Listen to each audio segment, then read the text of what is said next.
All right, the NFL week is basically done as we await Monday Night Football tonight with the Eagles taking on the Falcons. And I was going to say we learned a lot from the NFL last week or yesterday. I don't know if we did. We certainly saw a lot, and that is, I guess, my first little gripe here. I put this out on Twitter yesterday. 10 games in the early slate is too much. It is just, it is simply too much. Scott Hansen, I don't think, took a breath for 3 hours in those early ones. And admittedly, I didn't love how they handled all of that necessarily. But I did a full, not teardown, but critique of one broadcast entity already in the instant reaction to the Canelo thing. So we don't need to do another one here. But I like the sweet spot is always 8-4. And I get you don't like there are more games than that right now, but if we wanted to do 9-4, that's great. 3 in the late window, not enough. 10 in the early window, way too much. Way too many games to be going on.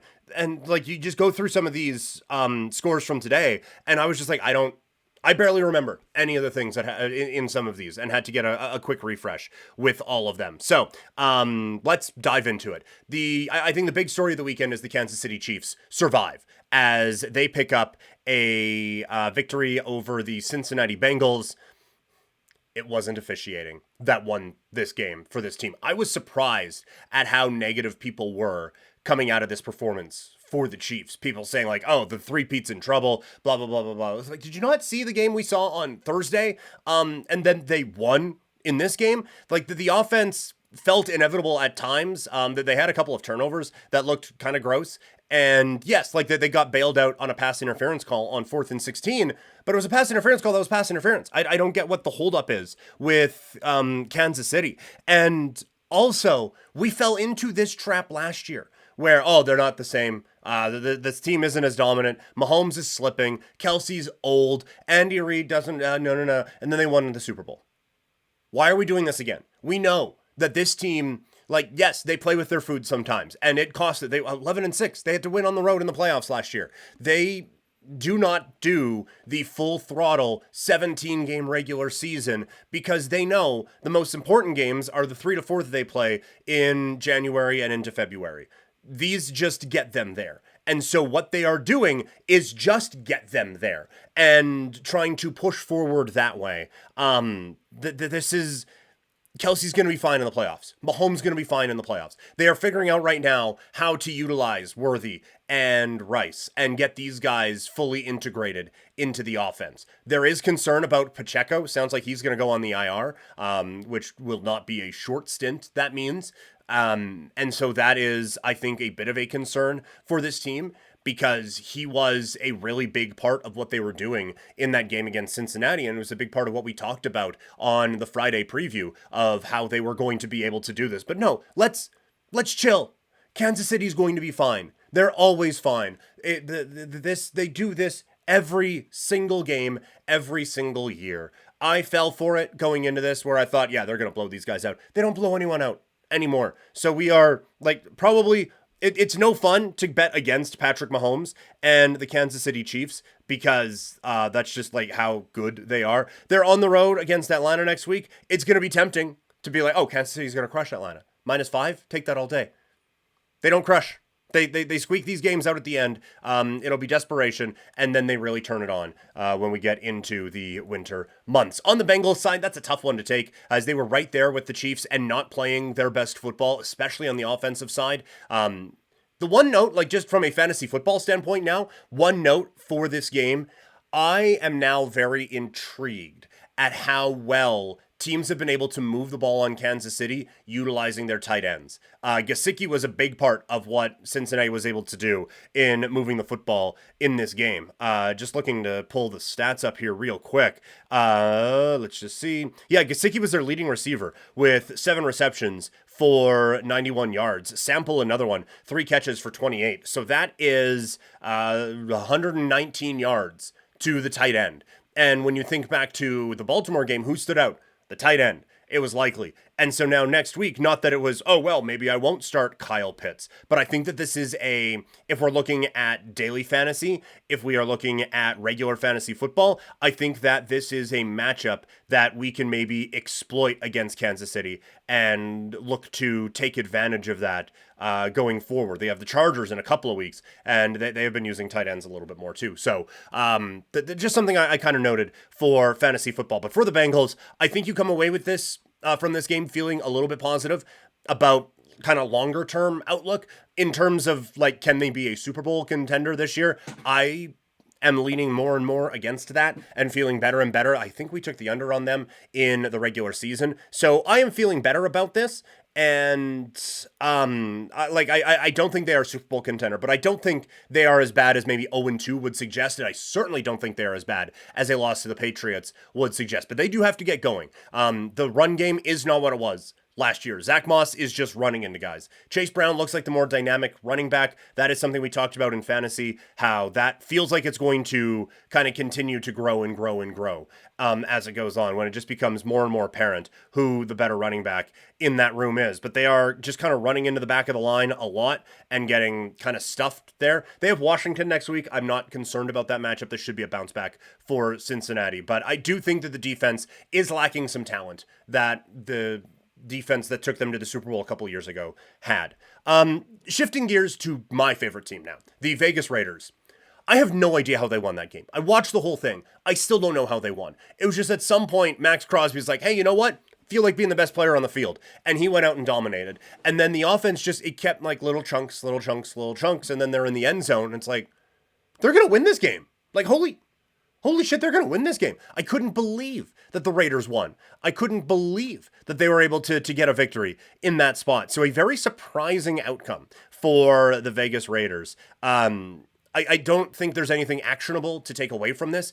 It's kind of what we talked about with this Raiders team, where you looked at the growth that they have with Gardner Minshew as the quarterback and just how they can, he's not the gunslinger that the hair and the mustache would lead you to believe. He's just going to get the ball to his main guys. And in this game, one of the main guys was Brock Bowers. And his development in this offense, I think, helps them out greatly, giving them another weapon. Myers was solid in this game. Adams with an amazing catch on the sideline helps to move the ball a little bit. And so they're getting a few more chunks than they had in the offense last year. But they're just going to hang around. The defense is good enough. They're going to bottle you up a little bit. The offense is going to try to not make mistakes. And when the offense does make mistakes, they are simply not good enough to make up for it. But if they can play just kind of a perfect brand of football, moving things up and down the field and just not turning the ball over, but not getting any big plays, they're going to be fine. The Raiders have Carolina this week. Raiders are 7-point favorites in that game. I would never take the Raiders -7. I don't care who you're playing against. But good for the Raiders to hold on. For Baltimore, there is some concern here. I do think Lamar is going to be fine. I do think that this offense is fine. Derrick Henry, again, looks okay, but not his regular dominant self. But they did kind of wear on this Raiders defense, it felt like at times, and then Crosby bounced back and did what he did. But it felt like they were starting to really break the Raiders in that fourth quarter and then just couldn't put it away. The thing that worries me about Baltimore is the defense. And when we did the things that I'm worried I'm wrong about in the offseason, one of them was, I am worried that I'm going to be wrong, that Baltimore is just going to be fine because of all the losses they had on the offensive line, but in that defense. And I talked about how Queen going from Baltimore to Pittsburgh was the biggest free agency move of the offseason. I don't think I accounted for enough of how much of a problem that would be for Baltimore, but you can move the ball on Baltimore. And again, it is that middle of the field where teams have been able to take advantage so far. Baltimore now plays the Dallas Cowboys this week. I don't know. We'll talk about the Cowboys here in a second. I think Baltimore should be fine in that game, but holy hell, 0-3 would be a disaster for Baltimore. On the Cowboys, why did I think they'd be good? Why? Why did I talk myself into thinking that this team would be able to get going in this way? I don't understand what I was doing. Like they're an overrated team that beat an overrated team that has now lost to an overrated team. I don't know why I overvalued, okay, well, maybe the Cowboys are going to do it. I think it was more overvaluing how bad I thought New Orleans was. But watching even a moment of that game, it's like, yeah, I forgot. I didn't think Dallas was going to be all that good, and to just assume that they were in a tier above New Orleans was a mistake. The Saints, I'm not buying it for a second. I think they got fat and happy off of Carolina, and now, again, I don't think Dallas is all that good, and so I'm going to need to see it a few more times from New Orleans before I buy into it. The one thing I do buy is this defense is good. They have Dennis Allen, who is a very good defensive-minded coach, and is someone who can really help to grow this team moving forward defensively. But in terms of being a full head coach, no, he's not. He's not it, and Derek Carr isn't it. And I don't get how they're doing. The big thing is Kamara is looking good. From a fantasy standpoint, that's amazing. And Olave bounces back with a big game here. You needed that, Chris Olave owners, so that's good. On to Sunday Night Football. The Texans with a win over the Chicago Bears. I feel like I could use the word survive a lot of times this week because that's what it felt like a lot of these teams did. But for the Texans, it's way too many mistakes. It's too many false starts. It's too many just dumb penalties that sets this team back. And they do have the big plays that can break it off with Collins and Dell and Diggs and all of that. I was a little worried. And now Chicago is a good defense. And that is something that I can now, I was hesitant to pull the trigger on, assuming that before. We can go there now. The Bears are a good defense. The now concern is what they do on offense. But for the Texans, the worry is they couldn't run the ball traditionally, right? Like they had to do Mixon's lined up wide and they do a jet sweep. And they just had to work really hard to move the ball on the ground. And I do think that there was a little bit of that helping them out last week, creating a bit more of a dynamic approach on offense. They weren't able to get that, and now all of a sudden they're into second and third and long, and are now putting Stroud in some obvious passing situations, and the Bears' pass rush was able to get home. And so I do think that there needs to be maybe a bit more of a varied attack on first down, and be able to help grow them on the offensive side of things, because it was just, it wasn't great. And it was the first kind of, oh, maybe this isn't the same dominant team that we thought from a year ago. Not going to overreact. I still think they're going to be fine. I still think they're going to be a playoff team, and probably pretty convincingly. They get the Vikings this week. I feel good about them against Minnesota. For the Bears, the offensive line is very much an issue now. That was I don't want to say a vanilla defense, but a vanilla defense could have beat them. Like the fact that Houston figured out pretty quick they can get to Caleb Williams almost anytime they want just by rushing 5. That became a problem very quickly because Williams, without the pressure, they said it, in the first half, he was 11 for 12, I think, for 80 yards. He was moving the ball when the Texans weren't blitzing. But they sent one extra guy. The offensive line couldn't pick it up, and Caleb Williams was getting killed. And now every defense is going to figure that out. Every defensive coordinator immediately saw that game. I was like, all right, going at him. Here we go. Almost any defensive coordinator. There are some who are going to be stubborn. And luckily for them, they face one of those stubborn defensive coordinators out in Indianapolis next week. But they spend a lot of money to bring in a lot of weapons to help out Caleb Williams. But I do think they needed to spend a little bit more money in protecting Caleb Williams because he was getting annihilated that whole game. And that is a real problem. But again, on the defensive side, this is a good football team. Sweat has been a difference maker. Edmonds made some big plays for them as well. They have a couple strong guys in the secondary. You look and it's like, yeah, this is a good defensive team, and they are going to give teams a lot of problems, I think, throughout the year. The San Francisco 49ers, I don't think there's a lot actionable from this game. They were kind of sloppy, and they just didn't execute in the way that they need to. I think they will be fine. We don't need to go 10 minutes on every team. San Francisco is going to be fine. They lost a road game in a place where we said in the preview that is a tricky home atmosphere to maneuver. For Minnesota, good for Sam Darnold. They look not legit in like a contender legit, but legit in like they can probably finish at 500. And that is not good for the over-under totals that we picked, but not bad for them and for football watching, because we need more good teams right now. There was a lot of bad football being played this weekend. But Darnold gets rolling. We'll see about Jefferson. He gets that scare. But this is just, it's going to be an average football team that can catch some people sleeping at different times. I told y'all on Arizona that the Harrison overreaction was a little much in the concern about, oh, well, maybe this guy is going to be a bust. We do this after week 1 with everyone. We did this after the preseason with Jamar Chase. Oh, he can't catch the football. He's not used to the NFL. He's the second best wide receiver in the league.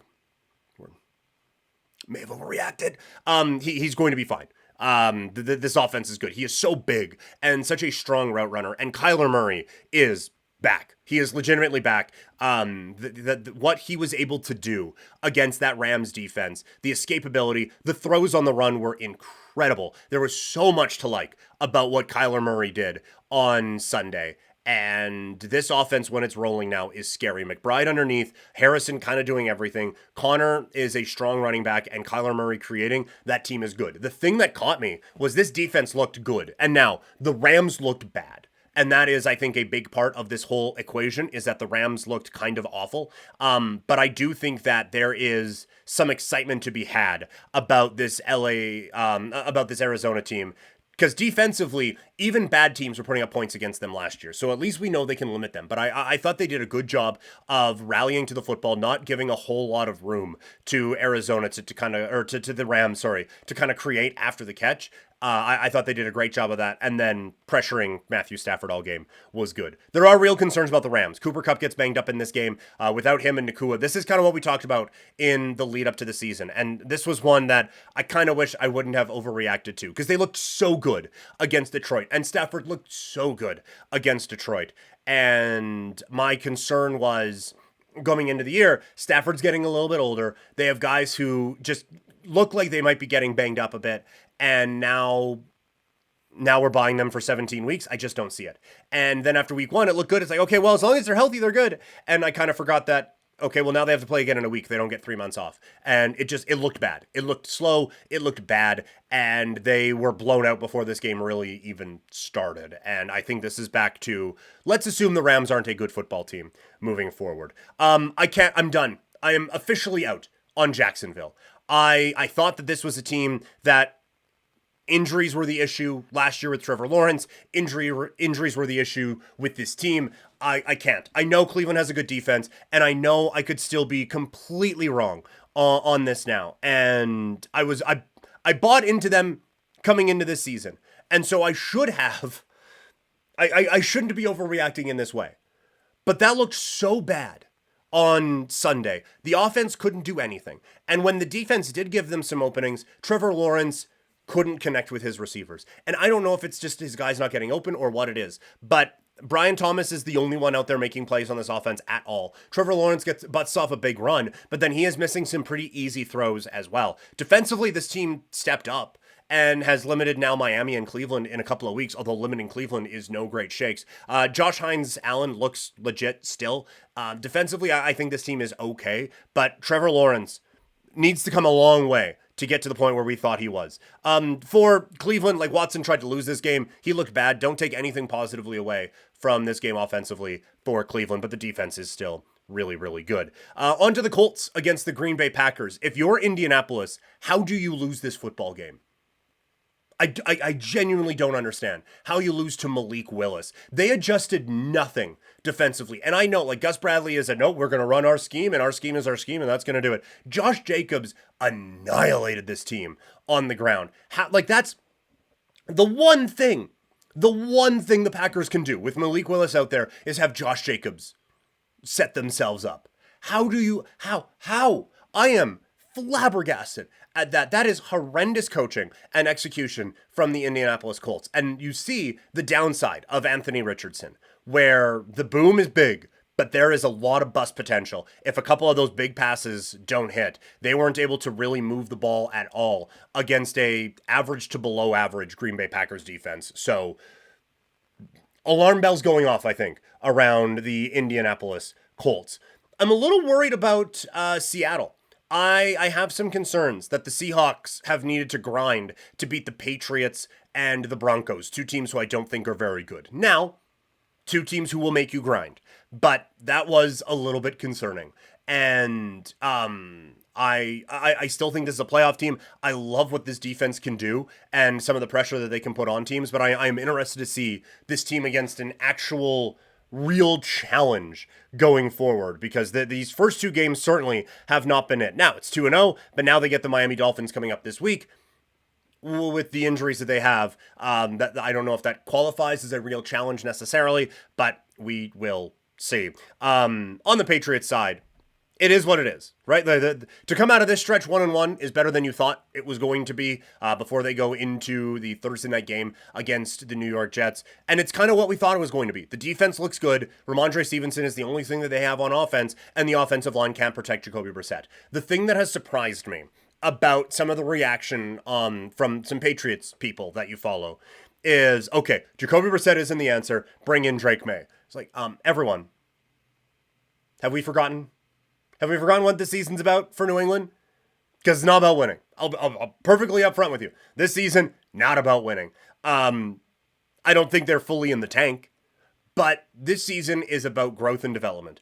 And this season is about not getting your young quarterback killed. Yes, if the thought was, we want to come out here and be competitive in these games and win some of these football games, then no, Drake May 100% looked like the better quarterback in the preseason compared to Jacoby. Drake May looked so much better than Jacoby Brissett. Now, we've seen that the rookie quarterbacks who looked good in the preseason, that hasn't necessarily transferred all that much. But no, there was no doubt that if you thought this was a competitive football team who could go out there and win games, that Drake May was 100% the answer over Jacoby Brissett. The problem is what you are seeing through these first two games. That offensive line can't hold up to shit. And so you don't want your Drake May back there. You want him developing, learning, seeing the NFL, getting NFL coaching for a year, learning all of these situations, while not getting his brains kicked in every week behind one of the worst offensive lines in football. So that this offseason, you can go out, you'll get a very high draft pick, draft an offensive lineman, draft another offensive lineman, sign an offensive lineman, sign another offensive lineman, hope one of your guys around there develops into anything. And then you send Drake May out there in year two with all of this knowledge he has in that big old UNC brain of his, and he can go out there and thrive. This is, no, don't. We have proven over 2 weeks why you don't put that kid out there, because he would get Caleb Williams style killed in these games, and you simply do not want that going forward. The Steelers, that game happened against the Broncos. It never felt like they were in danger, but it always felt like, why? Like, they have the ball a bunch, it feels like, but it just perpetually 2nd and 8, 3rd and 6, something would happen. It's a run-first offense, we all know that, but it really does show that they don't have any confidence in Justin Fields as a quarterback right now, because they are playing so conservatively. And I get that's just Arthur Smith in general, and that was our frustration with him in Atlanta, but this offense looks bad. Najee Harris doesn't look close to as good as Jaylen Warren. They have one receiver that you trust in Pickens, who made one of the catches of the year on a play that was called back. This is not a threatening offense at all. The defense is very good, but this is not a threatening offense at all. For the Broncos, they've hung in a couple of games now, so that's good, but this offense is so bad. The only time they were able to generate any kind of a big play at all was on a weird, Nix is lined up wide, we do a wildcat snap, lateral it to him, he throws it deep downfield, and you caught the only 2 DBs in the league who still get fooled by that stuff, and they get a big play. Aside from that, easy throws are being missed. Easy reads are being missed. Passes are getting forced into windows they shouldn't be forced into. The running game can't get established at all. Now, again, it's against Pittsburgh's defense, which is quite good. And it's against Seattle's defense, which we think is going to be pretty good. But there are no signs of life out in Denver right now. They get Tampa Bay this week. I think the Bucs defense is good. I don't think it's great. So we'll see what kind of a test that is. Speaking of the Bucs, this is the second year in a row I told y'all, why are we disrespecting the Bucs? And I did in the over-unders, I will admit that. But for them to be that big of an underdog going into this game against Detroit was a little insulting. And I think this is a legitimate win for them. I think the defense looked good. I think Baker was able to, again, control the ball, move things up the field. They can't get shit in the run game right now, but Godwin, for the 5th year in a row, was written off as, yeah, he's probably going to fall off. And he looks like a beast and looks like one of the steals of the draft in fantasy football this year. But this is a team that is going to be able to go out and catch some teams napping, I think, and be able to put together some pretty good football games. They're not, I still don't think they're a playoff team, but you have to actually pay attention to them going forward. For Detroit, this is a tough one. I think the old Jared Goff showed up in this game. Some very poor decisions, some very poor throws, and poor execution. They at least get Amon-Ra St. Brown back involved. Jameson Williams, they're using him in more than just quick underneath stuff. But it's almost like Goff has too many weapons now. It was easy when it was just, oh, one read, Amon-Ra. Great, first down. One read. Oh, Amon-Ra's not there. Tight end. Okay, there we go. Oh, there's pressure on my face. Dump to the running back. Now he has to actually, like, go through progressions and shit, and it's not working all that well. I do think this is just a one-off. I think they're going to be fine. This is a very talented offensive team. They're going to be okay. But this was just okay, this isn't going to be the dominant run through everyone that we thought it was going to be. A couple other quick news and notes type of things. Giants are cooked. That's a bad football team. And to risk it with a kicker who was a little bit banged up in this game was a horrendous decision. But also, like, punters, be able to make kicks. I'm just going to put that out there. But yeah, like, Neighbors, that's a bad drop on fourth down. Daniel Jones doesn't look good at all. Singletary is trying, but there isn't a whole lot he can do. And then defensively, you only give up 21, which is great. But you allow Washington to get 7 scoring drives on you. I get all of them were field goals, but to allow 7 scoring drives against the Commanders, I would suggest is a problem. So that's a concern for this group moving forward. For the Commanders, they're not much better. Like, this defense shouldn't have given up 18 points to the Giants and probably should have lost this game if the Giants had a functioning field goal kicker. Jaden Daniels is taking way too many hits. And that was going to be the knock coming in, but it's too many, and it's a concern. The Panthers are so clearly the worst team in football. The Chargers won a football game. That's about as much as we can say about that one. Monday night tonight, it's the Eagles taking on the Falcons. I would anticipate that the Eagles put on a pretty good show here. I think more defensively, I think that this is a Atlanta team that they have kind of a statue stuck back there at quarterback. They have weapons, and maybe he can get them to him, but there is nothing dynamic about this defense. About this offense, and I think the defense will be able to just shut that down. No A.J. Brown is a concern for Philadelphia. I do think that this is now an opportunity for Devonta Smith to really show what he can do. I think this will be another good Saquon Barkley game. I do think Atlanta's defense is legit, though. And so under 45.5 feels like a pretty good play for this one, if you are so inclined.